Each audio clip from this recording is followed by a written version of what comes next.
What is going on, guys, and welcome back to another video. One of my fans has been asking for this for a while, so here you guys go. Coming in at number 10, we have Goldust. The Gimmick was a weird homosexual wrestler who seduces other wrestlers. Goldust is the son of the American Dream Dusty Rhodes. Goldust was in the era filled with superhero-like characters. The problem with Goldust was those type of gimmicks were overpopulated, so Goldust thought outside of the box and created a gimmick that got him wins by acting gay and weird. This gimmick was great because it gave us many funny moments and a great Intercontinental and Tag Team Championship runs. Just letting you guys know, I have no problem with homosexuality, just wanted to clear that up so I don't get comments thinking otherwise.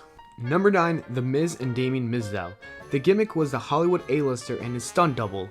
This was probably the Miz's best gimmick, even better than his championship run. The Miz was a Hollywood star in this gimmick and was very protective over his face.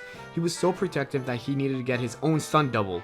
Damien Sandow was a perfect fit. Mizdow would be copying his moves and anything else the Miz would do. It would create great moments and matches. They honestly had one of the greatest opportunities for a Mizdow face turn, but they didn't capitalize, and that's kind of unfortunate because everyone was waiting for it. Number 8, the Iron Sheik. The gimmick was an anti-American hero from Iran. Unlike others from this list, the Iron Sheik was really from Iran, and he actually wasn't a fan of the United States. This was a perfect opportunity to generate more heat, and what was better was the timing. This was around the time that US had tension with Iran. The Iron Sheik was the originator of every gimmick going against American heroes such as Rusev and whatnot. Guys, this was perfect because Iron Sheik honestly hated America. I don't know why. You're working in America if you hate it. But anyways, this was a great top heel to go against every face in the WWE at the time. Number 7, Mankind. The gimmick was a crazy, mentally deranged man. When Mankind made his debut to wrestling, the era of cartoonish characters was shifting to a dark, more disturbing character. And that's exactly what Mankind was. He would pull his hair out, stab himself with pens, and even perform some of the greatest, most compelling promos. Look at his interviews with JR, those are gold, guys. But with Mankind's size, the odds were against him. But he still had memorable feuds with Shawn Michaels, Undertaker, and also The Rock. Number 6, Mr. Perfect. The gimmick was the most perfect wrestler who masters moves. Would you rather be a Rooster or Mr. Perfect? Well, an old urban legend claims that Terry Taylor chose the Rooster gimmick over being Mr. Perfect. Why? Just why, Terry? Moving on. While we don't know if this was true or not, it's pretty hard to see someone else being Mr. Perfect. It's so hard because nobody is better at being perfect than Mr. Perfect, Kurt Hennig himself. Hennig's cocky Mr. Perfect persona made him a Hall of Famer. Number 5, the $1 Million Man. The gimmick was a rich wrestler who gets what he wants with his money. Ted DiBiase's gimmick was probably the most simple yet classic gimmicks. Ted DiBiase was rich and he let everybody know it.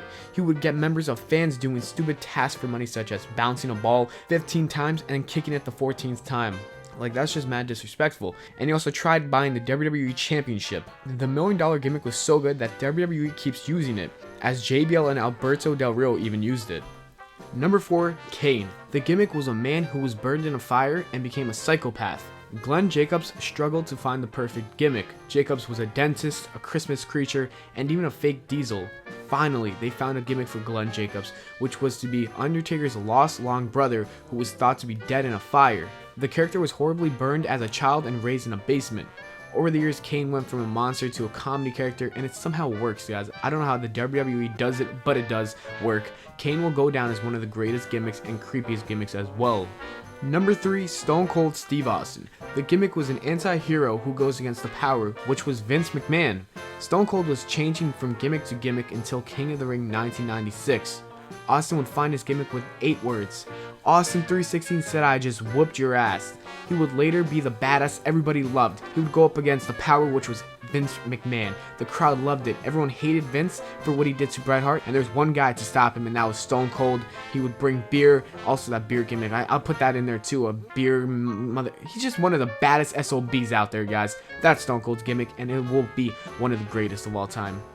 Number 2, Kurt Angle. The gimmick is an American hero who won an Olympic gold medal with a broken freaking neck. Kurt Angle won an Olympic gold medal for real, guys. It wasn't a storyline. This is all that needs to be said. Kurt Angle was a true American hero. He won a gold medal in 1996, months after fracturing 2 vertebrae and also 2 discs. Fans loved him when he came to the WWE until he turned heel and kept complaining about losing to Taz in his debut. Angle won almost every single title in the WWE. Angle also had some of the greatest matches that we will never forget. Angle, hands down, had the best American hero gimmick because of that great story with the broken neck.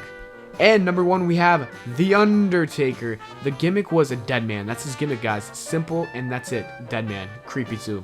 Not only is it the scariest gimmick, it is also the best. Undertaker is the only gimmick to last over 20 years. It could have been a gimmick that lasted a few weeks and we would never see it again, but Mark Calloway made it work.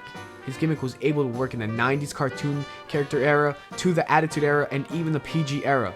We may see the last match for The Undertaker at this year's WrestleMania, so guys, stay tuned for that because it will be a memorable moment for his last match.